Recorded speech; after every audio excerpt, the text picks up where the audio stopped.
So going into this 1986. race, I wasn't feeling that confident. I felt like Ward was going to be really tough to beat. I thought I could handle Rick. Johnny's knee was hurt. Wasn't even sure if he was going to race. They heard it in practice.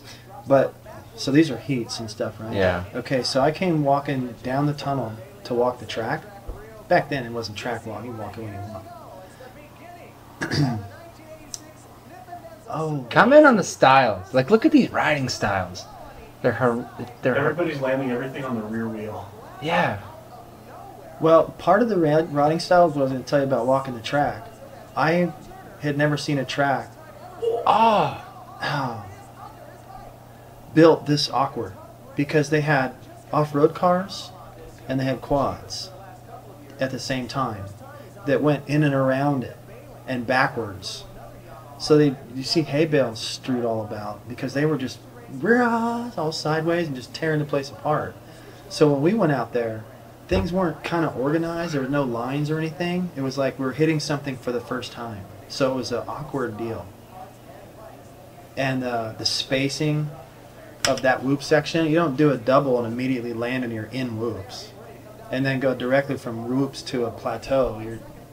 So that was the first track I'd seen that was that technical. We were complaining that the tracks weren't technical enough, so they went, okay, here. That's a lot Dude, that's better. way better quality. Yeah, I can see. Yeah, this track looks bizarre. So this wasn't indicative of like a track in '85. No. This just looks like a mess of dirt. It was. It wasn't anything great. How did that happen back in the day, Dave? Like, I know we've got dirt works down. Was it the same group every week building them, or different guys every week? I think Pace had their people, and then Mickey Thompson and Goodwin, and they had their people. Everybody, look at And then feet off the Daytona, that's pegs. Russ Wageman on the inside. His sister was our waitress at Country Folks in Simi Valley every morning. And she was friends with Don Perdone. His son races now. It's pretty good. Oh. I mean, So those whoops they built with a backhoe. See that? So they piled a dirt pad and they backhoed it out. Can you imagine trying to ride through? It was impossible in practice. Guys would hit the front wheel, go in, and they just go over the bars. Same with those. So people had to take their shoe, flaggers, and people just stand there. We had to casing. fix the track ourselves so it was rideable. There's just no rhythm here. No. So I was good at that because I didn't ride on tracks. I didn't get to ride trails. I had to ride up this and down that. And, hey, let's see if you can turn inside of that tree. So as Rick was coming out from walking this track with Lunas, he's like, dude, track's gnarly. You're going to love the triple. And I just looked at my dad thinking, well, if Rick's saying it's gnarly, it's probably going to be gnarly. So we're walking it, we get on the start, down the first straightaway, I'm like, yeah, whatever. And it's all pretty easy, and we make a right, and there's 3 jumps, and then I'm like, still going and thinking, where the heck's the triple he's talking about? I didn't know what he was talking about. I'm like, not those 3 jumps. That's impossible. Those are too far apart, and the takeoff's not steep enough. And you land right into the turn. So I didn't think anyone could jump it. I wasn't really into it. So in this heat, we're on the starting line watching to see if anyone's going to do it, and no one had done it yet. That's Mike Healy in second. He was riding pretty good. Later that year, These are the triples right here. yeah, I didn't think that was a triple. Like, it's too far. So Healy got into a battle with me a few weeks after this. Wasn't afraid to run it in, and almost took me out of the main, or kept me from the main event, and I wasn't too thrilled. And he came over after all pumped. They crashed into each other right here. I think the actual best race of the night was the first heat. Yeah. So that kicked off the night, which was sold out. Whoa! Yeah. The crowd's already like, this is going to be good. And then it was just going to get better, you know? Where were you during all this? I was down by the start watching. And I knew Russ. I crashed his jet ski by accident. And then Johnny told me not to tell him, so I didn't. And then he found out. I'm like, great, I'm a liar now.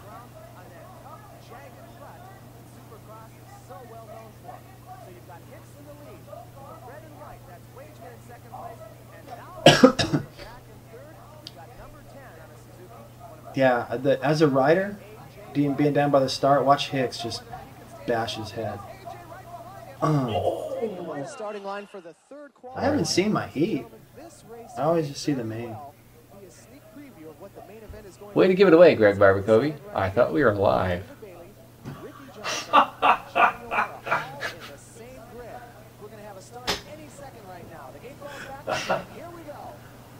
Yeah, I didn't even... That was like a flawless start. So I'm pretty pumped right here thinking, well, cool.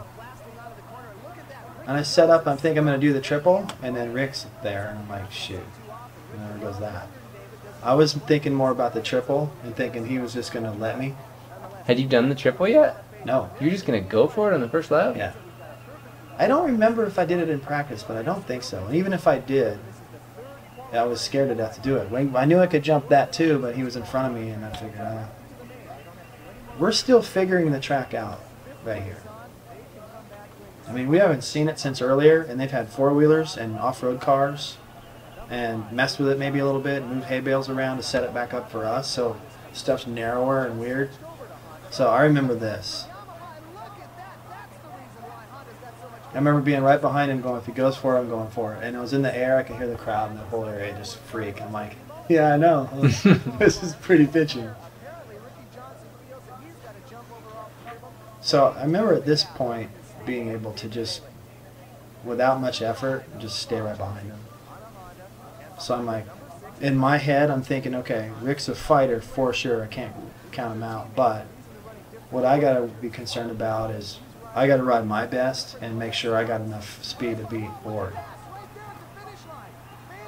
I didn't expect him to blow it like that. I was just like, okay, cool. I didn't really want to show him any of my lines because I doubled that he had. Yeah. Did you want to let him back by? No, I figured... Dude, what is with the mechanics area? I know. I figured I'd just, that was sweet.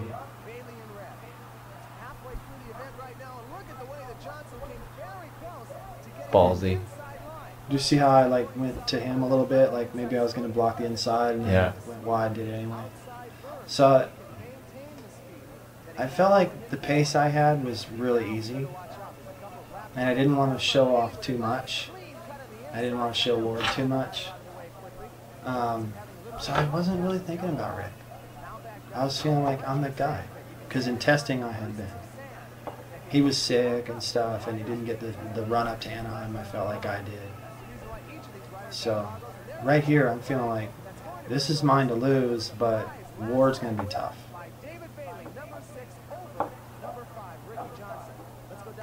Our first ride as teammates, I kind of wanted to be like, hey, yeah, it's in the books. And he was just like, he went right back to the pits. Yeah.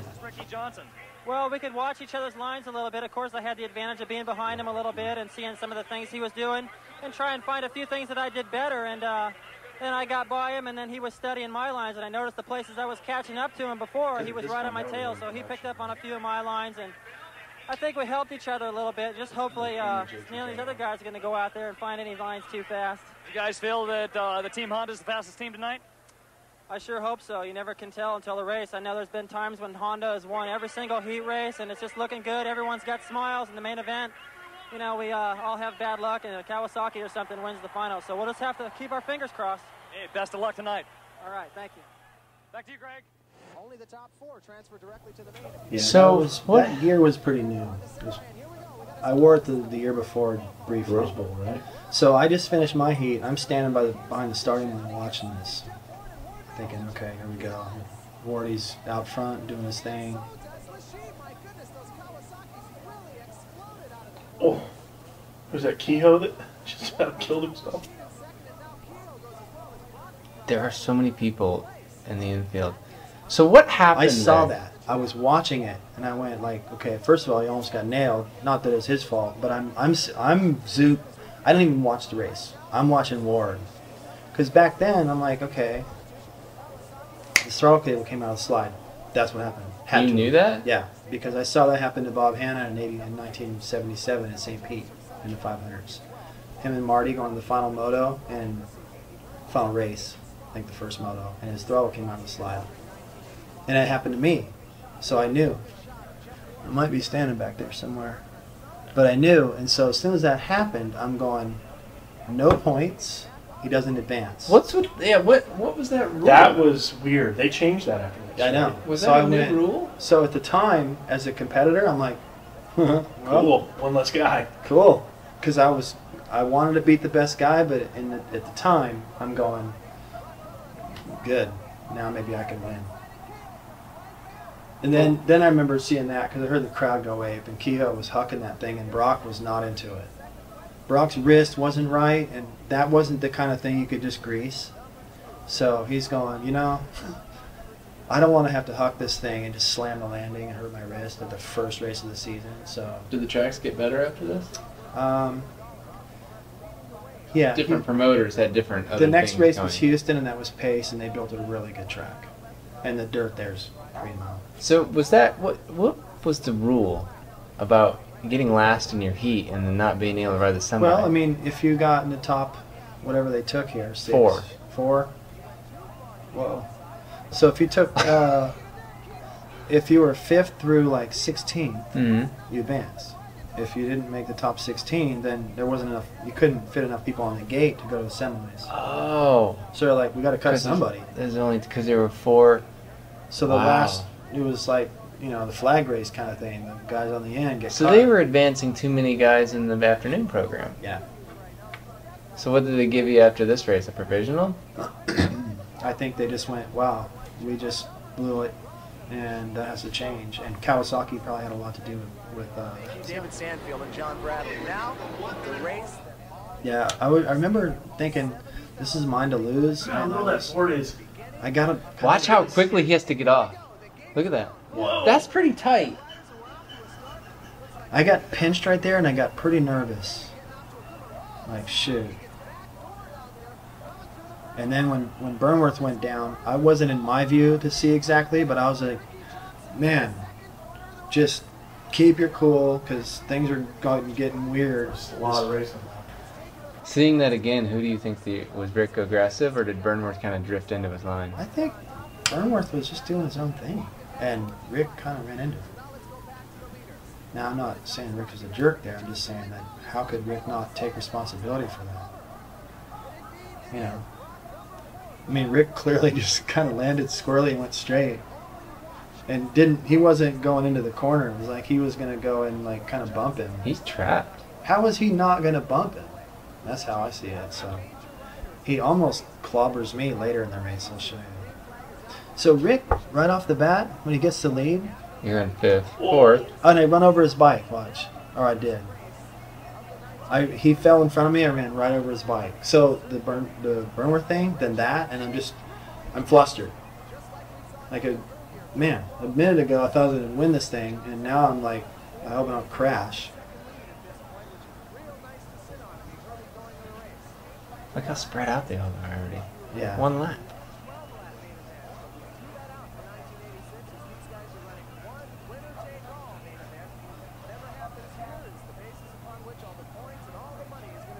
So being in the position I was in, I could sense that in the crowd and just think that this is working out for Rick right now. If I don't get in a hurry, I'm in trouble. Yeah, he's way out. So my dad has footage of this, and he shows me jump the sand pit this lap to pass Johnny, and I cased it. And then I did the double before the finish line from the inside because I had to, and I cased that. And then I went around the corner after the finish. There. Oh. I cased it. That was the first time I ever jumped that. I'm like, I got to get past Johnny right now. And then I tried to jump this. Wasn't too smooth. And I think I cased this next one. Yeah. Cool. Like, none of that was too smooth, so I'm using a lot of energy, and just like, I remember just being like, like, calm down. And meanwhile, I look over and Rick's pretty far ahead. I'm He's like, just panning it. man. So for him, he's not going out of his limits. He's not riding out of his gourd or amazing. He's just riding. And he's riding well. So this is the first year of the production rule. Here's I heard a- you told Todd, he's like, Rick's taking shit right now because this Oh, bike, yeah. this bike was stock Honda was way better than his works. He was Yamaha. happy on it. And Johnny and I were like, what is this piece of junk? So what did that mean? Production rule. Like, what did you lose that you had before? Our works bikes, the one I'm on in this picture over here, it had a factory gas cap, clutch perch, cases, tank, seat cover. We had kangaroo skin. It was a handmade bike like a Ferrari. It was a handmade, one-of-a-kind thing. You couldn't buy any of it. The fenders were different. The swing arm was different. The frame was different. This bike, you could just go to a dealer and buy it. Put a Pro Circuit pipe on it maybe, and a Technocell seat cover and a few stickers. That's why you see so many replicas of this bike, because you can just do it. Look how far out he is. Yeah. Look at that. I'm right there though. No, you're not. I'm- You're way, to me- you're way Come on, back go there. down. No, to me, I'm like, I'm okay, but watch what happens. So he's anticipating coming up on Burnworth, and you'll see him start messing up. At the same time, I start smoothing out and calming down. He'll start messing up, and he'll show you. Look at that. I mean, not even. Look at how much everybody's landing on the rear. Okay. Because it does seem like, So he blows that, takes his time through the corner. yeah, He doesn't charge into there. and Burnworth's always accused. See how of- slow of- he went around the first turn? He held up Rick Johnson, but by the time Rick's he gets to messing himself Burnworth, up. you're in view.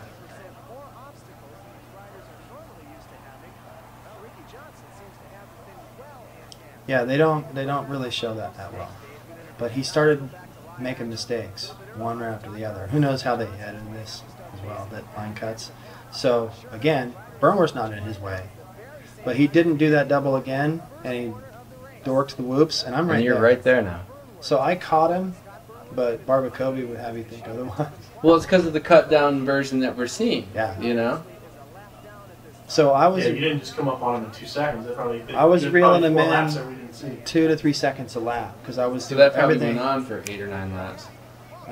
Probably 4 or 5. So as soon as I saw Burnworth, But he should be by Burnworth by now. I didn't think anything about the Burnworth incident because I didn't see it. Yeah. So I don't know. I'm just thinking, well, he's holding him up, but it's holding me up too, and we're both right here, so whatever, you know. I passed him, so that's that. And then I try to hook it up the inside and get him to kind of flinch. I'm like, all right, I don't want to make him mad, but he's on a mission. Right here, I'm like, it's a fight. It's on. And Rick is not going to give this up. I'm going to have to take it. And from going from confident, as fast as I was catching him, Yeah, like camera guy. the cigarette hanging out of his mouth. I started thinking about, I could lose this. You know, I think I can pass him, but he's going to get me right back, and the last thing I want to do is make him mad. So just stay Very close. kidding. And He didn't don't double that screw it up. again. Why do you think he wasn't doubling there? It was the turn, the rut was really close to the inside, and the other one had so much dirt in it from the cars that you couldn't really see it good. And so there was straw all over it, and it was hard to get in it and get on the gas.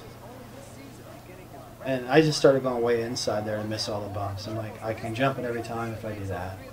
Yeah, so you square that up. So I just started planning for lines that were going to work later, which helped me for later. You know? Wageman, when we passed him, he was just like, holy shit. He came up to me after the race like, did you win that? Oh my God, you guys passed me. I just, all hell broke loose. Because the crowd was going ape, and I jumped the sand pit right here. I just went, you know what? I got a good run. Screw it. That was ballsy. Had you done that before that point? Yeah, I did it on the first lap, and I passed Johnny. Okay. So I knew I could make it if I had a good run up to it. So what are you thinking? Like, I didn't plan that till the last second. I'm like, wait, I'm going. So The landing on that thing was so steep. yeah, I could do it because you're going up so high. that you're coming down steep, so it works.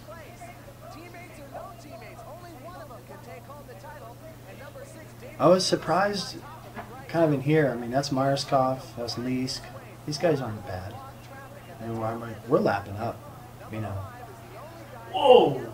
Yeah, did you see how he took me out? So I think when he landed on the first lap and he hit Burnworth, the same thing. He landed and just kind of... So those forks, if you notice, after he hits me again. Oh! Are you thinking, why can I not get rid of this guy? Yeah. And each time I heard the crowd, I'm like, okay, he feeds on that. So just don't make too big of a fuss. Don't make him mad. Just be there. Don't blow it. Just be there. Like, I could have stuffed him here. I'm like, nah. You know, it's not over yet. Yeah, we're lapping Holly. Pretty soon, we got Brock and Shane in front of us. We're the only guys that were jumping that. Out of breath just talking about this thing, and we sure hope you're enjoying all the action at your own home. At this point right now, it looks like we're going to have a little bit of a break in the action.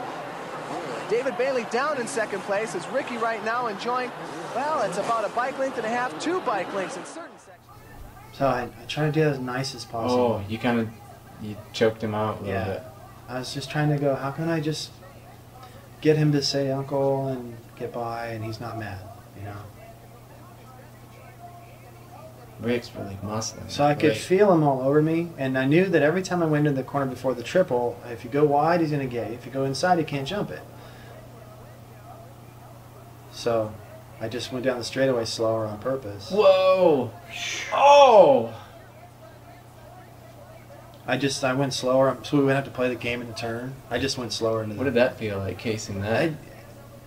I ate, it didn't hurt at all. I ate like a late dinner, early breakfast at this really famous place in Anaheim, and JoJo Keller was there. And he came over to me and said, I knew you were going to win when you cased the triple. That's what he said. What were you eating? I forget. Everything they had there was huge. So. How did you do that? That was just patience. Look at that. Watch this. First I screwed that up, so I'm like, well, he's going to do that, so I'll just wait. Because when you turn, you're kind of committed to that. You were halfway up the face of the jump, and he was still trying to get clear of you. Yeah, just clutch. So I greased that. And I think, okay, I'm just going to put like a couple laps right here, and I'm going to try to do everything bitching. Right here, I try to fake him out to the inside. There was lappers, so I think we couldn't do it. But right in here, I was like, I'm going to put him away. It's time. If I don't put him away right now, then the pendulum's going to swing into his favor, because he's a better fighter. I think I can beat him on riding ability, and I got to do it now. Then I was excited when I saw all these guys. I'm like, wow, this is a special night. Look at Rick. He's all over the place. Right? See me look back right there? Mm-hmm. That's when I knew I had it. I put because you had enough. I put in comfortable with the gap. Yeah, I went. He's tired. He gave up. So I knew that I broke his spirit right there.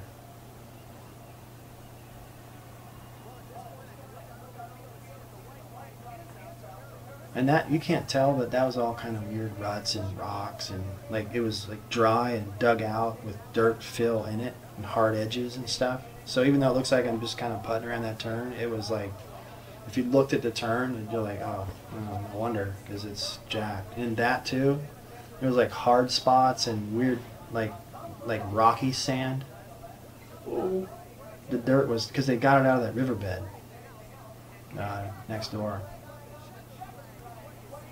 And I remember coming up with that finish going, I want to do something neat, but at the finish line jump was like, good. And then there was you couldn't downside it. I'm like, you can't cry, just stop. Yeah, back then, like when I won the race, I didn't know what to do. I'm like, where do I go? There's no one, there's no podium, there's no nothing. So I just saw my mechanic, and I rode to him. I'm like, dude, I know you did a lot. And this guy, this bike, and then I saw Rick. And I was just pumped. Pause it for a second. So I thought right here in this moment, I'm in the best shape of my life. Everything's going great. And I didn't even feel like I rode that fast. I felt like I rode okay. But in the back of my mind, I'm like, if Ward was there, probably would have beat me. Beat us both. And so I'm like, I'm going to get better. And I went to Houston, and Rick was leading it, and he was beating me fair and square, and so was Ward. And I'm like, crap. Kind of in the Dungy area. And on the last, I don't know, couple laps to go, Rick crashed. He jumped the triple, and he overjumped it, and his front end washed out again or something like that, and he fell, a weird fall. And so I got by him and finished right on Wardy, and I felt like, okay, Wardy's not unreachable. He's fired up because of last week, but he's way back in points. And I just beat Rick again, so I'm good. But the next race was San Diego, and I think we did a Golden State race there. And I decided to be smarty pants and run back partway from the track to the hotel. I don't think I ran the whole thing, but I ran part of it. And Rick and Lunas drove by and saw that. And Rick told me that they drove not back to the hotel, they drove where Palomar Airport ends, right to the beach, the box van, and parked at the beach. And Rick was even like, what are we doing? And Lunas goes, "Do you see that? Get out. If you don't do more, you're going to get beat." So we needed. So Lunas inserted himself into the situation and went, okay, you're almost there, but this Bailey guy, I know, I've seen him at Honda for the last few years, and you're not going to beat him unless you do more than he's doing. And if you can do that and better yourself, and maybe even intimidate him a little bit, because he'll notice it, then you can beat him. So we went to San Diego, he won, I got like 4th. Went to Seattle, he won again. Ward won the other night, I got like 4th. My throttle stuck wide open on press day, and I was freaked out the whole weekend. And he got away from me. It just got away. And then I started panicking when I got a bad start. And instead of just taking my time to get up there, I'd just make too many mistakes, and I'd almost catch him like Daytona and maybe Atlanta.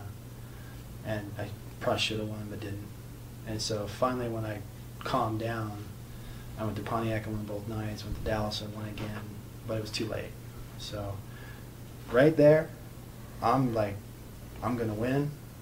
And you see how lean I am? Yeah, I weighed 158 on 6'1". Rick does not look happy. No. I love when he sticks his tongue out at you. Yeah, right there. Sand pit. Yeah, that's quite a bit of an understatement, I think.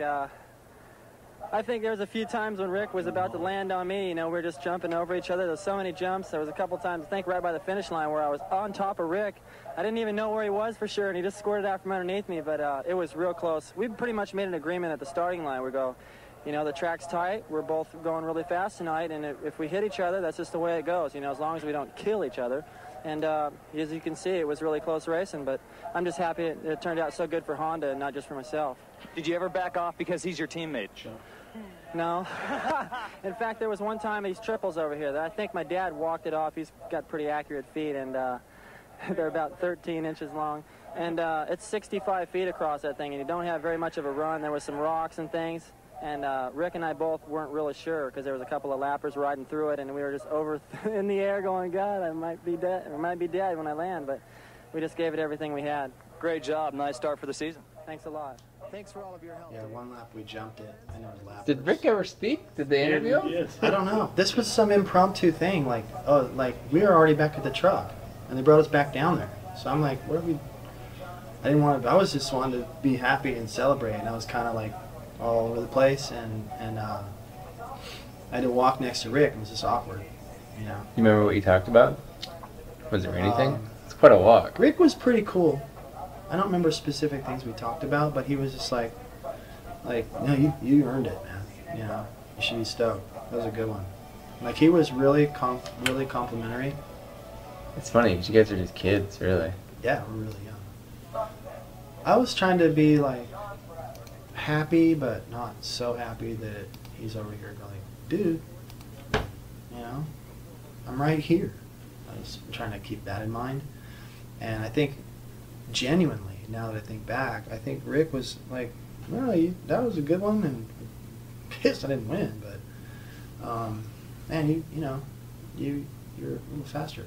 You told Todd, I don't really feel like I did a whole lot. I did. Rick, you did everything. Yeah, there wouldn't have been a race if Rick hadn't have fought that hard, because I wasn't going to fight that hard. But as long as it was easy, like I said, if Ward would have been in the race, I would have been tired. I just think Ward was a little stronger. At that, right then, Ward was on it. His bike was dialed, he was confident, he was the champion from the year before. Well, excuse me. And he was intimidating in practice. He was like super nimble, just the sound of their bikes. Like he just was dialed. And I was thinking, shoot, man, he's gonna be tough. And so, like I said, I think when he was out, I went a little slower, and Rick picked it up a little bit. And then just kind of think about it, it's like that's kind of how it went. So if there's a race that somebody's going to replay that many times and we're still talking about it, I wish I would have been a little bit more aggressive and flamboyant and nailed a few things, you know? It's like I'm just riding around. And everyone's like, man, that was so awesome. Like, actually, no, there's other races who are way better than that.